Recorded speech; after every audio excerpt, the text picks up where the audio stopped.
ग्रंथराज श्रीमद् भगवद गीता थारू अध्याय 12। अध्याय का नाम है भक्ति योग। श्लोक संख्या 6 और 7। इस श्लोक में भगवान कह रहे हैं ये तो सर्वाणि कर्माणि। तू का मतलब है किंतु।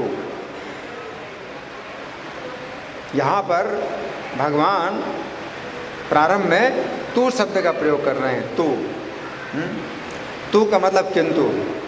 तो किंतु शब्द का प्रयोग कब किया जाता है? जो पहली की हुई बात है उससे कुछ अलग बात कहें तब हम किंतु बोलते हैं ना, है ना। तो ये तो सर्वाणि कर्माणि किंतु। तो पिछले श्लोक में भगवान ने बताया था, क्या बताया था कि जो अव्यक्त जो निराकार में आसक्त होते हैं तो उनके मार्ग में बहुत दुख है। उनको मेरी प्राप्ति में बहुत कठिनाई है। जो निराकार की उपासना करते हैं उनको मेरी प्राप्ति में कठिनाई है ना। किंतु अब किंतु क्यों किंतु? अब भगवान को सरल विधि बता रहे हैं। कोई सरल विधि बता रहे हैं किंतु, तभी तो किंतु कहते हैं, है ना। इसे हम कहते हैं भाई ये रास्ता बहुत कठिन है, फिर किंतु ये रास्ता सरल है, इधर से जाओगे किंतु। तो किंतु शब्द का प्रयोग किया जाता है। जब दूसरी बात कहें तो किंतु, है ना। यहाँ पर भगवान जो है तू शब्द का प्रयोग कर रहे हैं, यानी किंतु, है ना। किंतु क्या? ये तो सर्वाणि कर्माणि मयि सन्न्यस्य। अपने सब कर्मों को मुझ में छोड़ करके, अपने सब कर्मों को मेरे ऊपर छोड़ देते हैं। अपने सब कर्मों को मेरे ऊपर छोड़ देते हैं। इसका मतलब क्या है? अपने कर्मों का जो हिसाब किताब है वो कभी वो बनाते नहीं। अपने कर्मों का कोई हिसाब किताब नहीं बनाते। हर व्यक्ति अपने कर्मों का हिसाब किताब बनाता है। अगर आप नौकरी करते हैं तो आपका जो है हिसाब किताब है, कितना ओवर टाइम हुआ, है ना, तो हमको वो चाहिए, है ना। तो आप कितना भी करते हैं तो वो ओवर टाइम आपको चाहिए, है ना। तो तनख्वाहें जितनी होनी चाहिए उतनी मिलनी चाहिए, उससे कम नहीं मिलनी चाहिए। तो अपने कर्मों का हिसाब करते हैं। ये भगवान कहते हैं कि जो मेरे प्रति अपने कर्मों का हिसाब नहीं करते, ये तो सर्वाणि कर्माणि, है ना। तो वो कैसा होता है? वो व्यक्ति जो है असली सेवक होता है। तो इस संसार में सेवा कहीं नहीं होती है, वो बिजनेस व्यापार है। जो नौकरी भी बोलते हैं कि भाई नौकरी कर रहे हैं आप, सर्विस कर रहे हैं, वो भी व्यापार है। क्योंकि व्यापार में क्या होता है? अपना हिसाब किताब होता है, लेना देना, कितना लेना है कितना देना है, तो वो सब हिसाब किताब है। तो नौकरी कहीं नहीं है, इस संसार में कहीं नौकरी नहीं होती है।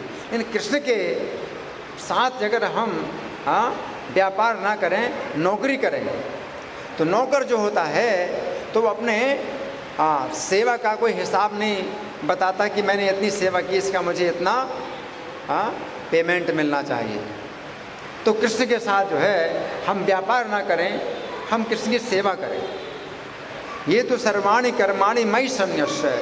मुझ में अपने कर्मों को दे देते हैं। तो कभी नहीं सोचते मैंने आपके लिए इतना किया तो आप मेरे लिए इतना करो। तो भौतिक संसार में ही होता है, मैंने आपके लिए इतना किया तो आप भी मेरे लिए ये करो।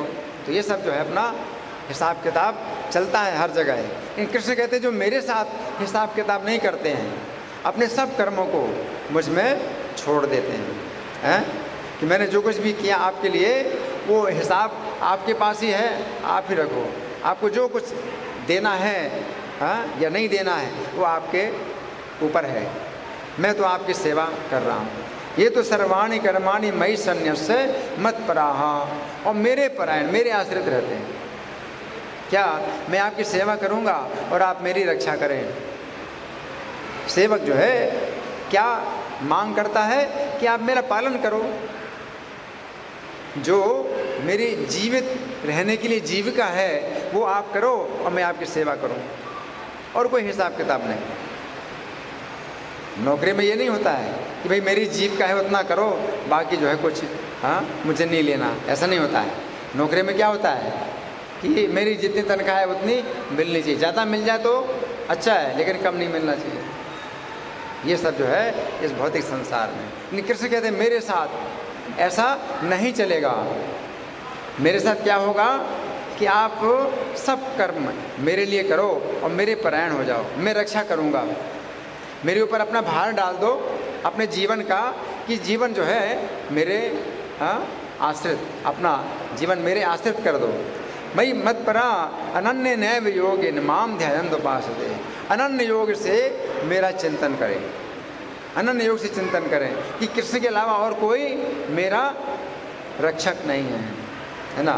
माम ध्यान उपासते, और इस प्रकार से मेरी उपासना करते हैं। तेसाम अहम समुद्धरता, उनका मैं उद्धार करने वाला होता हूँ। कहाँ से? मृत्यु संसार सागरा, मृत्यु संसार सागर से मैं उनका उद्धार करता हूँ। तो ये बहुत बड़ी रक्षा है। क्या? मृत्यु संसार सागर से बच जाना, मृत्यु से बचना। तो भगवान कहते हैं मैं उनको मृत्यु से बचा लेता हूँ, है ना। तो आजकल लोग मृत्यु का संकट समझते नहीं। आजकल लोग क्या कहते हैं? मृत्यु नेचुरल है। ये नेचुरल नहीं है, मृत्यु नेचुरल नहीं है। ये मृत्यु एक बहुत बड़ा संकट है जिससे हमें बचना चाहिए। वास्तव में जीव की मृत्यु नहीं होती है। शरीर के अंदर जो जीवात्मा है उसकी मृत्यु नहीं होती है, वो शरीर छोड़ता है, तो शरीर की मृत्यु होती है। बात नहीं, बात नहीं, बात नहीं, बिल्कुल शांत, आपस में कोई बात नहीं, सबको इशारा करिए चुप रहने का। इस शरीर के अंदर जो जीव है उसकी मृत्यु नहीं होती है। जब जीव शरीर छोड़ के चला जाता है तो शरीर की मृत्यु होती है,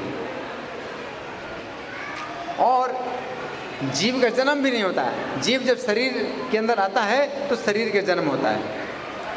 जन्म किसका होता है? शरीर का। कैसे होता है? जब जीवात्मा शरीर में आ जाता है। और मृत्यु होती है किसकी? शरीर की, जब जीवात्मा शरीर को छोड़ के चला जाता है। तो जीवात्मा की मृत्यु नहीं होती, ना मृत्यु जन्म होता है। लेकिन ये जो जन्म मरण का जो बंधन है ये जीव को प्राप्त हो रहा है। जीव की मृत्यु नहीं होती है, लेकिन जीव को मृत्यु का बंधन है। जीव मृत्यु से बंधा है तो कष्ट, बहुत कष्ट, जीव को मृत्यु का कष्ट होता है। और जन्म का भी कष्ट होता है। जन्म नहीं होता है जीव का, जन्म का कष्ट होता है। तो जन्म और मरण का जीव को क्या होता है? कष्ट होता है। और भगवान कहते हैं जन्म मरण के कष्ट से मैं उसका उद्धार करता हूँ। तो बहुत बड़ी रक्षा है कि जन्म मरण के कष्ट से जो है भगवान उद्धार कर दें, अन्यथा कोई उपाय नहीं है। आपका जो है बार बार जन्म और मरण होता है। जन्म मरण आपका नहीं होता, लेकिन जन्म मरण के चक्र से आपको बार बार गुजरना पड़ता है। ये असीमित कष्ट है। जन्म का जो कष्ट है असीमित है, मृत्यु का जो कष्ट है असीमित है। और भगवान कहते हैं कि जन्म मरण के कष्ट से मैं उसको छुड़ा लेता हूँ। इसका मतलब क्या है? कि भगवान के धाम में, भगवान का जो धाम है एक ऐसा स्थान है जहाँ शरीर हमें आत्मा की तरह मिलता है। जैसा जीवात्मा है उसी प्रकार शरीर मिलता है। जीवात्मा का जन्म मरण नहीं है, वैसा ही शरीर प्राप्त होगा। तो क्या होगा? जन्म मरण का कष्ट नहीं होगा। तो भगवान जो है अपने धाम में हमें बुला लेंगे तो वहाँ पर जन्म और मरण का कष्ट नहीं होगा, है ना। तो भगवान कहते हैं भवामी न चिरात पार्थ मैया वेशत चेतसाम। तो उनके लिए मैं बहुत जल्दी जन्म मरण के कष्ट से छुड़ा लेता हूँ। मैया वेशत चेतसाम, वो अपने चित्त को मुझ में आवेशित करते हैं, है ना। अब हम सुनेंगे प्रभुपाद तात्पर्य में क्या लिखते हैं। शिला प्रभुपाद की जय। यहाँ ये स्पष्ट कहा गया है कि भक्तजन अत्यंत भाग्यशाली हैं कि भगवान उनका इस भव सागर से तुरंत ही उद्धार कर देते हैं। तो इसमें क्या है कि भक्ति का इतना बड़ा फायदा है कि भगवान स्वयं आपका उद्धार करेंगे। और निराकार की उपासना में आपको खुद छूटना पड़ता है मृत्यु से, अंतर है। अगर निराकार की उपासना करते हैं तो उस समय आपको खुद ही मृत्यु के बंधन से छूटना पड़ेगा, तो बहुत कष्ट है। और जब भगवान छुड़ाएं मृत्यु के बंधन से तो बहुत आसानी हो जाती है ना। जैसे कि आप बंधे हुए हैं, आपको अच्छी तरह से बांधा गया है, हाथ पैर सब बंधे हुए हैं, तो अपने प्रयास से आपको अगर छूटना है तो कितना कठिन है, कितनी कठिनाई, अपने प्रयास से आप नहीं छोड़ सकते। लेकिन जो छूटा हुआ है वो आपको छुड़ा सकता है। तो भगवान जो है अगर आपको छुड़ाएं जन्म मरण के बंधन से तो कितना आसान है। तो भगवान कहते हैं मैं उनका जन्म मरण के बंधन से छुड़ाता हूँ, है ना। तो ये सौभाग्य। जो निराकार की उपासना करते हैं तो वे भगवान की दया को नहीं मानते हैं, वे भगवान की दया को नहीं जानते हैं, वे भगवान की शरण नहीं ले पाते हैं। निराकार, तो निराकार में कहाँ से शरण लेंगे, निराकार से कैसे आप प्रार्थना करेंगे। तो इसलिए आपके मार्ग में बहुत कष्ट है, आपके मार्ग में बहुत कष्ट है। लेकिन अगर आप कृष्ण की भक्ति करते हैं, कृष्ण की शरण लेते हैं, तो कृष्ण आपको छुड़ा दें, है ना। तो ये जो है अंतर है। प्रभुपाद लिखते हैं शुद्ध भक्ति करने पर मनुष्य को इसकी अनुभूति होने लगती है कि ईश्वर महान है। अनुभव होता है। अगर आप भक्ति करते हैं, भक्ति के नियमों का पालन करते हैं अच्छी प्रकार से, तो आपको बहुत संकेत मिलते हैं। क्या संकेत मिलते हैं? कि आपके ऊपर भगवान कृपा कर रहे हैं। बहुत सी कृपा की घटनाएं होती हैं। आपको जो है कोई संदेह नहीं रहता है कि भगवान आपके ऊपर कृपा कर रहे हैं। बहुत मतलब ऐसी घटनाएं होती हैं, सामने ही घटनाएं होती हैं कि भगवान आपके साथ हैं, है ना। तो यहाँ लिखा है शुद्ध भक्ति करने पर मनुष्य को इसकी अनुभूति होने लगती है कि ईश्वर महान है और जीवात्मा उनके अधीन है। बहुत सी घटनाएं ऐसी होती हैं, आप नहीं चाहते हैं लेकिन वो होती हैं, आपके पक्ष में हो रही हैं। आपको पता चलता है कि हाँ भगवान बहुत रक्षा कर रहे हैं, और भगवान दिखाना चाहते हैं कि आप उनके इच्छा के अनुसार कार्य कर रहे हैं, उनकी प्रसन्नता के लिए कार्य कर रहे हैं, और वो प्रसन्न हो रहे हैं आपके ऊपर। तो आपको पता चलेगा, आपको पता चलेगा, आपको अनुभव होगा। कोई दूसरा व्यक्ति हो सकता है ना समझे, लेकिन आपको समझ में आएगा। भगवान आपको समझाएंगे, आपको प्रत्यक्ष अनुभूति होगी कि भगवान आपके साथ हैं और आपके ऊपर प्रसन्न है, और आप जो कार्य कर रहे हैं वो सही दिशा में कार्य कर रहे हैं, सही है। ये आपको पुष्टिकरण मिलेगा, है ना। उसका कर्तव्य है कि वो भगवान की सेवा करे। यदि वो ऐसा नहीं करता तो उसे माया की सेवा करनी होगी, और नहीं तो माया की सेवा। और माया का मतलब क्या होता है कि आप जितना सुख पाने का प्रयास करते हैं आपको उतनी दुख मिलता है। माया, इसे माया कहते हैं। माया दिखाती है कि देखो ये सुख है, और जब आप देखते हैं तो सुख दिखाई पड़ता है, लेकिन जब आप उसके पास जाते हैं तो दुख ही दुख मिलता है। ये माया।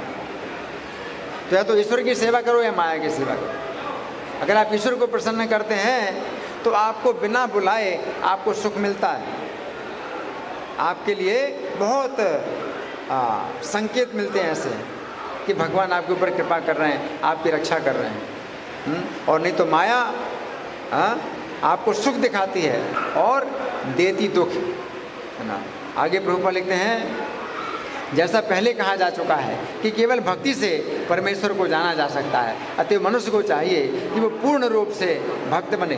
भगवान को प्राप्त करने के लिए वो अपने मन को कृष्ण में पूर्णतया एकाग्र करे। वो कृष्ण के लिए ही कर्म करे, चाहे वह जो भी कर्म करे, लेकिन वो कर्म केवल कृष्ण के लिए होना चाहिए। भक्ति का यही आदर्श है। भक्त भगवान को प्रसन्न करने के अतिरिक्त और कुछ भी नहीं चाहता।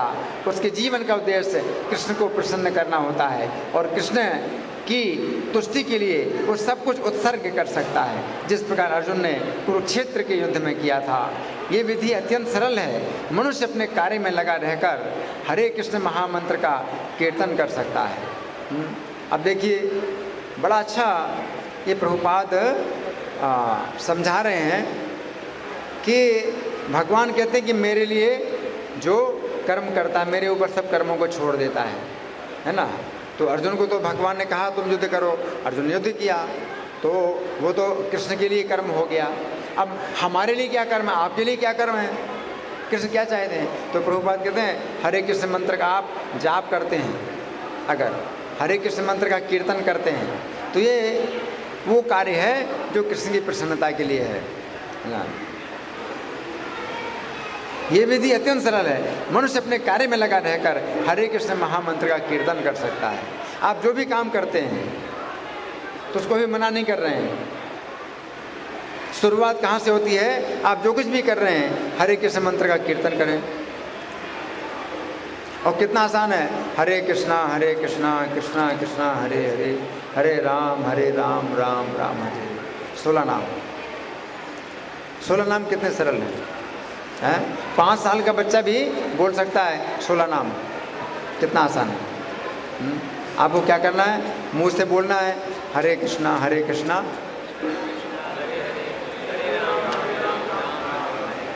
16 नाम बोलिए, है ना। आप अपने काम में लगे रहें और 16 नाम बोलिए, है ना। तो ये जो है ऐसे दिव्य कीर्तन से भक्त भगवान के प्रति आकर्षित हो जाता है। इससे क्या होगा? आपको रुचि पैदा होगी। स्थाने हृषिकेश तव प्रकीर्त्या जगत प्रहर्षति, आप हर्षित होंगे, आपका मन खुश हो जाएगा। ये पहला जो है कदम, कृष्ण की सेवा में पहला कदम। कितना सरल है। आपसे कुछ भी पैसा नहीं ले रहे हैं, आपका कुछ भी पैसा नहीं लगता, आपको केवल बोलना है। अब यही है कि फालतू की बातें आप नहीं बोल पाएंगे। अगर फालतू की बातें बोलेंगे तो हरे कृष्ण मंत्र नहीं बोल पाएंगे, यही परेशानी है। लेकिन इसमें क्या होगा? आपको प्रसन्नता प्राप्त होगी, आपका कृष्ण के प्रति आकर्षण बढ़ेगा, आपको और जानने की इच्छा होगी कि गीता में भगवान ने क्या बोला, गीता में कृष्ण ने क्या बोला है। कुछ जानना चाहिए कि कृष्ण ने गीता में क्या बोला है, अर्जुन ने कृष्ण से क्या पूछा है और कृष्ण ने अर्जुन को क्या बताया। तो ये आपका जो है क्या होगा? एक रुचि पैदा होगी इस विषय में, है ना। आगे प्रभुपाद लिखते हैं, यहाँ पर भगवान वचन देते हैं कि वे ऐसे शुद्ध भक्त का तुरंत ही भवसागर से उद्धार कर देंगे, तुरंत उद्धार कर देंगे भवसागर से। क्या कृष्ण क्या करेंगे? तुरंत क्या करेंगे? तुरंत उद्धार करेंगे। कहाँ से? भवसागर। भवसागर क्या है? अभी तो आपको जमीन दिखाई दे रही है, आप कहाँ बैठे हैं? जमीन में बैठे हैं, सागर तो नहीं है। सागर माने समुद्र, समुद्र तो है ही नहीं, आप तो जमीन में बैठे हैं। तो फिर भगवान भवसागर से उद्धार कर देंगे, ये क्या? कुछ समझ में नहीं आ रहा है।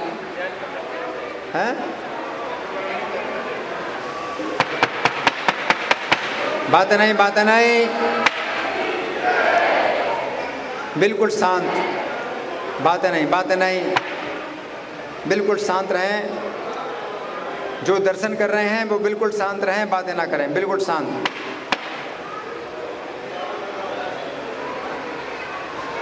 हाँ, आप बताइए क्या करें? जन्म मृत्यु का सागर। भव सागर का मतलब है, आप समझिए कि आपको दिखाई दे रहा है कि आप जमीन में बैठे हैं, लेकिन वास्तव में जमीन नहीं है। आपको दिखाई दे रहा है कि आप जमीन में बैठे हैं, लेकिन जमीन नहीं है, ये समुद्र है।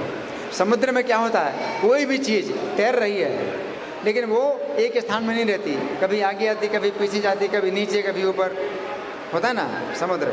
उसी प्रकार से आप भी शरीर छोड़ते हैं, कभी पशु पक्षी की योनि में जाते हैं, नीचे जाते हैं, नरक में जाते हैं, स्वर्ग में जाते हैं, है ना, आगे पीछे ऊपर नीचे सब प्रकार की गतियाँ।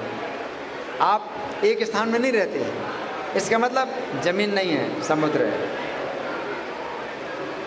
अगर आप जो है ये शरीर तो आप छोड़ते ही हैं, बार बार शरीर छोड़ते हैं, और शरीर छोड़ करके कहाँ जाते हैं? कभी ऊपर स्वर्ग में जाते हैं, कभी नरक में जाते हैं, कभी पशु पक्षी की योनि में जाते हैं। तो ये सब क्या है? एक स्थान में आप नहीं रहते। तो आप क्या हैं? आप जमीन में हैं, समुद्र में? समुद्र में। जमीन, असली जमीन क्या है? भगवान का धाम। वहाँ पर आप जाएंगे तो वहाँ से आपने वापस नहीं आएंगे, वो ज़मीन है। लेकिन बाकी स्थान जो है ये क्या है? भव सागर, जन्म मृत्यु का समुद्र। एक स्थान में आप रह नहीं सकते, है ना। तो आगे प्रभुपाद लिखते हैं, गार्ड कहाँ है? गार्ड सबको इशारा करिए, चुप रहने का बात नहीं, बिल्कुल सबको इशारा करिए, चुप रहने का बात नहीं, बात नहीं। कौन बातें कर रहा है? आप लोगों से बार बार प्रार्थना की जा रही है कि बातें ना करें। जिनको बातें करना है बाहर जा सकते हैं, बातें नहीं। कितने बेहोश हैं इतना चिल्ला रहे हैं, बिल्कुल बेहोश है ना। ये हाल है यहाँ, है ना। मंदिर में आकर के भी इतने बेहोश हैं। यहाँ पर भगवान का संदेश दिया जा रहा है, वो आपस में बातें कर रहे हैं, सुनाई नहीं पड़ रहा है उनको। अच्छा, तो मैं क्या बता रहा था कि भगवान ऐसे शुद्ध भक्त का तुरंत ही भव सागर से उद्धार कर देंगे।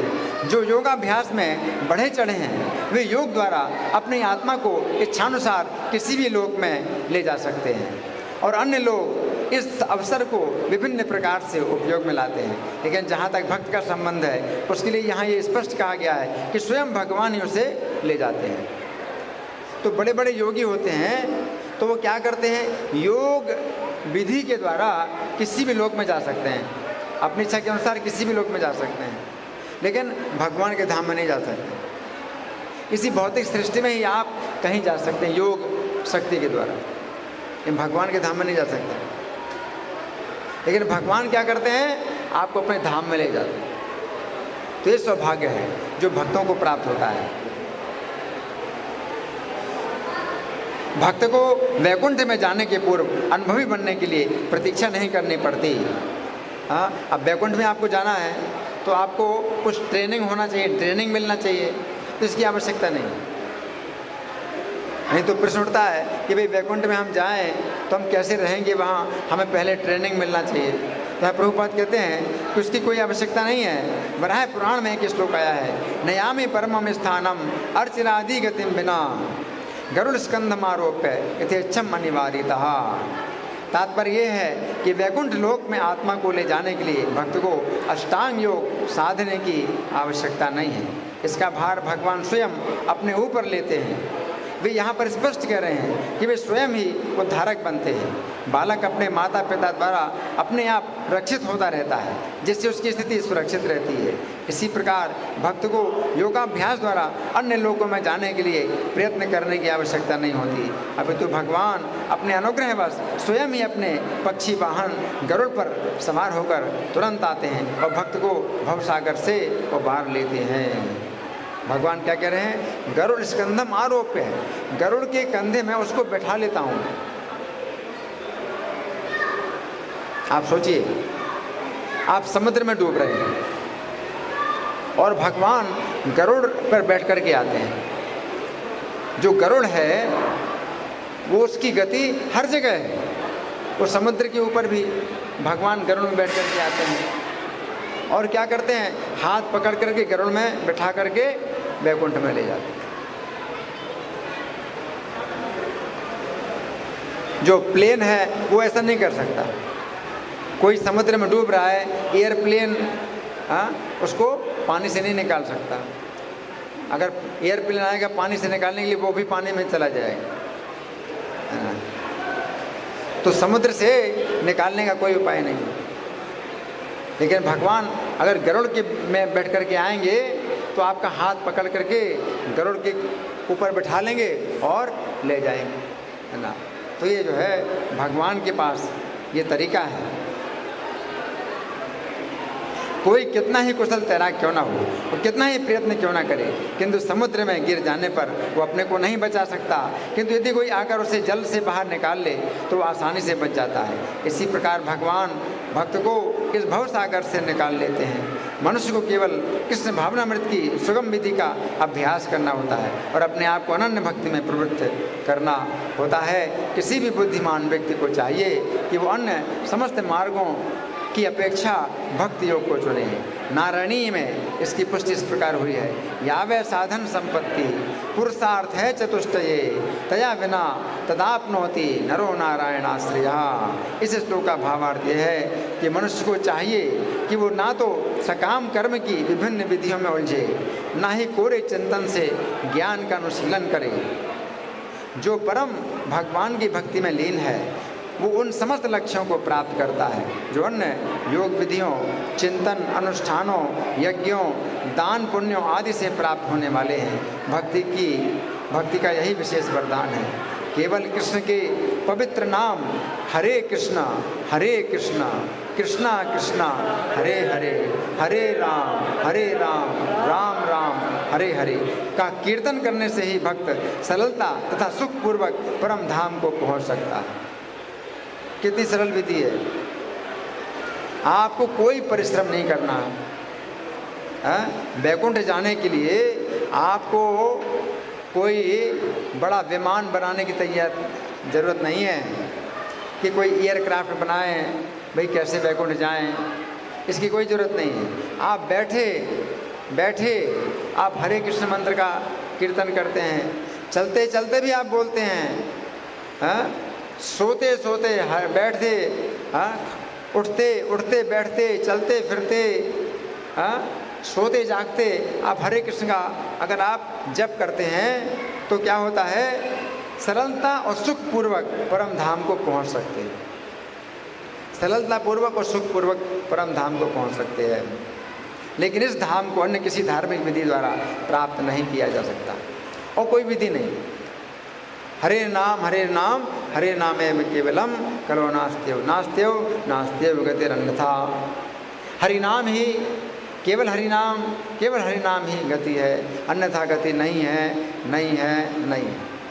ना। तो बताएगा आगे रूप लिखते हैं, भगवद गीता का निष्कर्ष 18वें अध्याय में इस प्रकार व्यक्त हुआ है। सर्वधर्मान परित्यज्य मामेकं शरणं व्रज अहम त्वां सर्व पापेभ्यो मोक्षयिष्यामि मा शुचः। आत्म साक्षात्कार की अन्य समस्त विधियों को त्याग कर केवल कृष्ण भावनामृत में भक्ति संपन्न करनी चाहिए। इससे जीवन की चरम सिद्धि प्राप्त की जा सकती है। मनुष्य को अपने गत जीवन के पाप कर्मों पर विचार करने की आवश्यकता नहीं रह जाती।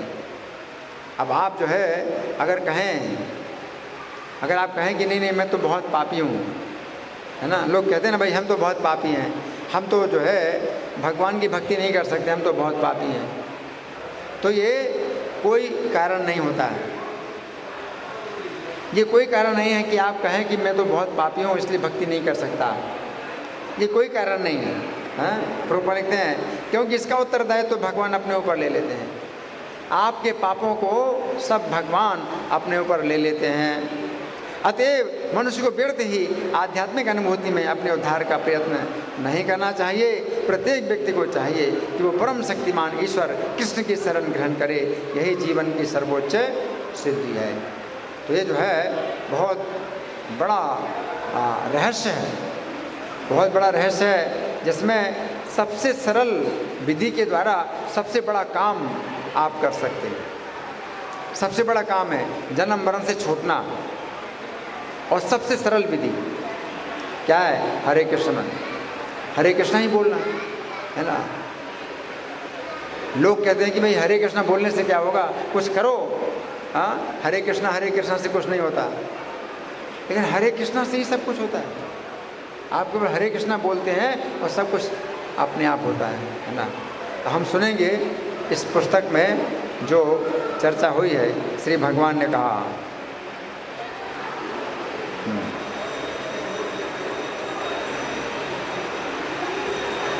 यहाँ पर श्री कृष्ण तू शब्द का प्रयोग कर रहे हैं। तू शब्द का अर्थ है किंतु शब्द का प्रयोग उस समय किया जाता है जिसमें पहले कही हुई बात से कुछ अन्य बात कहनी होती है। पिछले श्लोक में श्री कृष्ण ने कहा था कि निराकार में आसक्त चित्त वालों को बहुत कष्ट प्राप्त होता है, परंतु अब यहाँ पर श्री कृष्ण उन लोगों की बात कर रहे हैं जो श्री कृष्ण में आसक्त चित्त वाले हैं। यहाँ पर श्री कृष्ण कह रहे हैं कि श्री कृष्ण में आसक्त चित्त वालों को इतना सुख प्राप्त होता है कि वे अपने सभी कर्म श्री कृष्ण में समर्पित कर देते हैं। उन्हें श्री कृष्ण में इतना सुख प्राप्त होता है कि वे अपने कर्मों के द्वारा कोई भी सुख नहीं पाना चाहते हैं। अपने कर्मों से उन्हें जो भी सुख मिलेगा वो सुख बहुत तुच्छ है, अतः वे श्री कृष्ण में अपने सभी कर्म समर्पित कर देते हैं। यहाँ पर श्री कृष्ण कह रहे हैं कि श्री कृष्ण में आसक्त चित्त वाले लोग निराकार में आसक्त चित्त वाले लोगों की तरह दुखी नहीं होते, बल्कि वे इतने अधिक सुखी होते हैं कि वे अपने सभी कर्मों का श्री कृष्ण में संन्यास कर देते हैं। संन्यास शब्द का अर्थ है अपनी वस्तु को किसी योग्य व्यक्ति के हाथों में इस प्रकार सौंप देना कि अब वही उस वस्तु का स्वामी है, मैं स्वामी नहीं हूँ। तो यहाँ पर श्री कृष्ण कह रहे हैं कि वे श्री कृष्ण को अपने सभी कर्म इस प्रकार सौंप देते हैं कि अब श्री कृष्ण ही उन कर्मों के स्वामी हैं, मुझे उन कर्मों से कुछ भी लेना देना नहीं है। इस श्लोक के तात्पर्य प्रभुपाद भी लिखते हैं। तो कृष्ण कहते हैं अनन्येन योगेन माम ध्यान उपासते।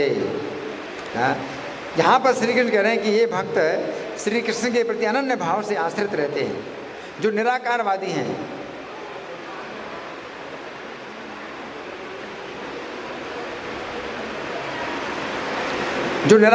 हैं, वे निराकार का आश्रय नहीं ले सकते हैं, क्योंकि निराकार में ऐसा कोई गुण नहीं है कि वो विचार करे कि कौन निराकार का भक्त है और कौन निराकार का भक्त नहीं है।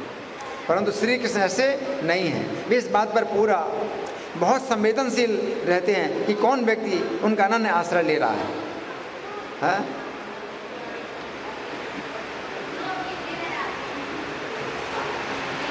तो कृष्ण यहाँ पर कह रहे हैं कि मैं उनका मृत्यु संसार सागर से शीघ्र ही उद्धार कर देता हूँ। तो यहाँ पर श्री कृष्ण इस भौतिक जगत के लिए मृत्यु संसार सागर शब्द का प्रयोग कर रहे हैं। मृत्यु संसार सागर शब्द 3 शब्दों से मिलकर बना है, मृत्यु, संसार और सागर। मृत्यु शब्द का अर्थ है विनाश, फिर संसार शब्द का अर्थ है संसरण करना अथवा क्रिया करना, फिर सागर शब्द का अर्थ है समुद्र। इस प्रकार मृत्यु संसार सागर शब्द का अर्थ हुआ एक ऐसा समुद्र जिसमें प्रत्येक स्थान पर मृत्यु की लहरें जीव को फेंकती रहती हैं। सबसे पहले तो वह यह समझना है कि ये जगत एक समुद्र है, ये जमीन नहीं है। जमीन में कोई वस्तु अपने स्थान पर स्थित रहती है, परंतु इस जगत में हम किसी भी स्थान पर स्थिर नहीं रह पाते हैं। मृत्यु हमें एक स्थान से दूसरे स्थान पर फेंक देती है। हम इस समुद्र में जहाँ भी रहते हैं वहीं पर मृत्यु की लहरें आकर हमें अन्य स्थान पर फेंक देती हैं। इस मृत्यु के संसार में जीव को शांति नहीं मिल रही है। यहाँ पर श्री कृष्ण कह रहे हैं कि वे ऐसे लोगों का शीघ्र ही मृत्यु संसार सागर से उद्धार कर देते हैं। तो यहाँ पर श्री कृष्ण मानो अर्जुन से कह रहे हैं कि हे पार्थ, जो माता के गर्भ में आता है उससे माता का कितना दुलार मिलता है, उसी प्रकार मैं अपने भक्तों को तथा मेरे भक्त मुझे प्रिय हैं। कलयुग की सभी बाधाएं दूर करके मैं उनकी रक्षा करता हूँ। हे पार्थ, मेरे भक्तों को संसार की चिंता नहीं रहती है। क्या कभी धनी के पुत्र को भीख मांगने की आवश्यकता होती है? नहीं। यदि मेरे भक्त संकटों से हार गए तो मुझे ही कलंक लगेगा। मेरे भक्त मेरे चरण कमल की नौका के द्वारा आसानी से संसार सागर को पार कर लेते हैं। मैं अपने भक्त को संसार सागर में डूबने से बचाने के लिए शीघ्रता करता हूँ।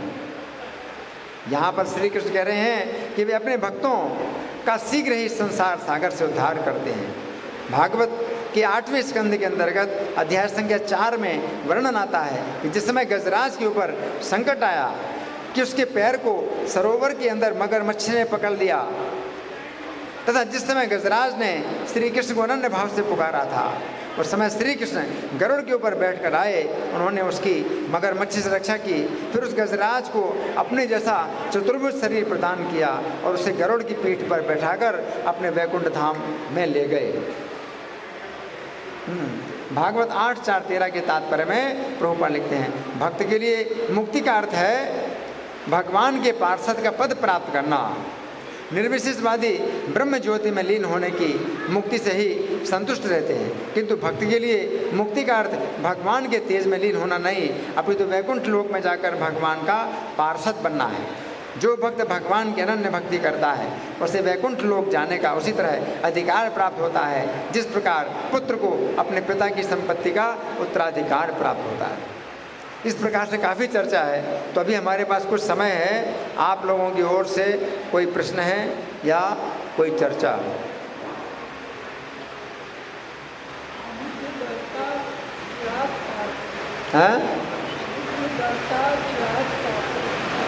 तेषाम अहम समुद्धरता मृत्यु संसार सागरात भवामि न चिरात पार न अचिरात। न चिरात का मतलब है देरी नहीं करते भगवान, उसका समुद्र में डूबने से रक्षा करते हैं और शीघ्रता करते हैं, जल्दी। भगवान जो है देरी नहीं करते। आप भक्ति करते हैं अगर, तो आपको तुरंत ही राहत मिलती है। जैसे समुद्र में कोई व्यक्ति डूब रहा है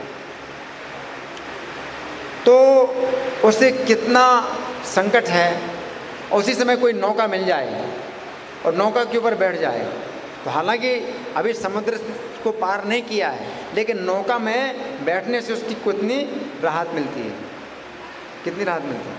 अगर समुद्र में हैं आप डूब रहे हैं और उसी समय एक नौका आपको मिल जाए, उसमें आप अगर आ गए तो आपकी कितनी रक्षा हो गई। हालांकि समुद्र को पार नहीं किया, कितनी रक्षा हो गई।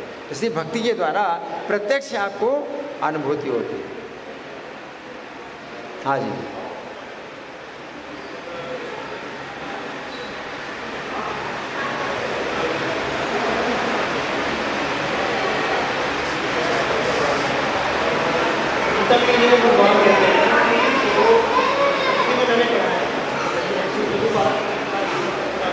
माइक हाँ।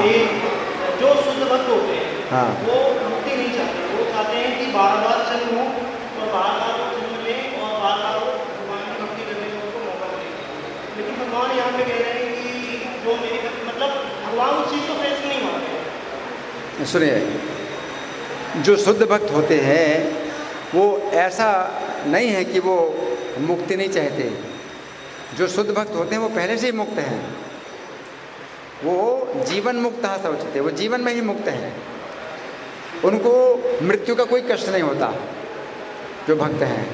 और अगर वो भगवान के धाम ना जाकर के अगर वो जन्म जन्म चाहते हैं कि भक्ति प्राप्त हो, तो वो इस भाव से भक्ति पाना चाहते हैं कि वो भक्त नहीं हैं। जो शुद्ध भक्त होते हैं उनके अंदर ऐसी विनम्रता होती है कि वे अपने को भक्त नहीं मानते और वो चाहते हैं कि मैं वैकुंठ जाने का अधिकारी नहीं हूँ, लेकिन मुझे जन्म जन्म मुझे आपकी भक्ति प्राप्त हो।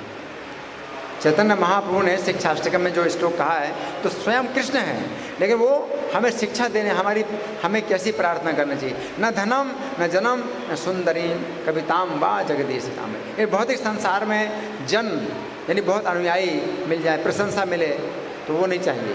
न धन नहीं चाहिए, सुंदरी स्त्री नहीं चाहिए, कविता विद्वत्ता नहीं चाहिए। मम जनमनि जनमनि ईश्वरे भवतात् भक्ति रहे तो।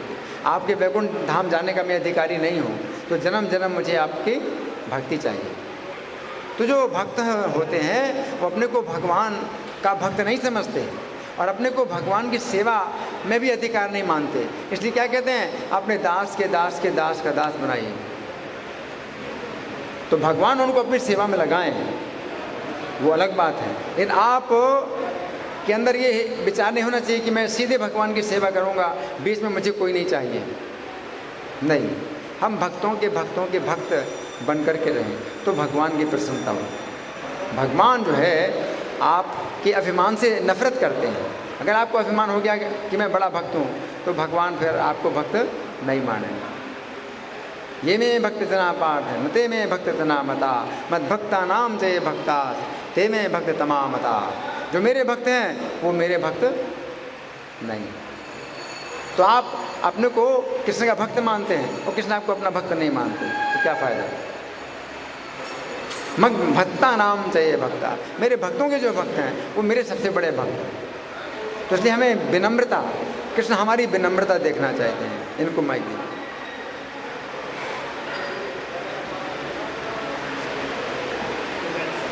जैसे कि श्रील प्रभुपाद जी कई बार कहा करते थे, कभी बोले कि मैं बार बार जन्म लूँ तो मैं मायावाद का खंडन करूँ। तो भगवान से वो चाहते थे कि अगर मेरा बार बार जन्म भी हो तो हर बार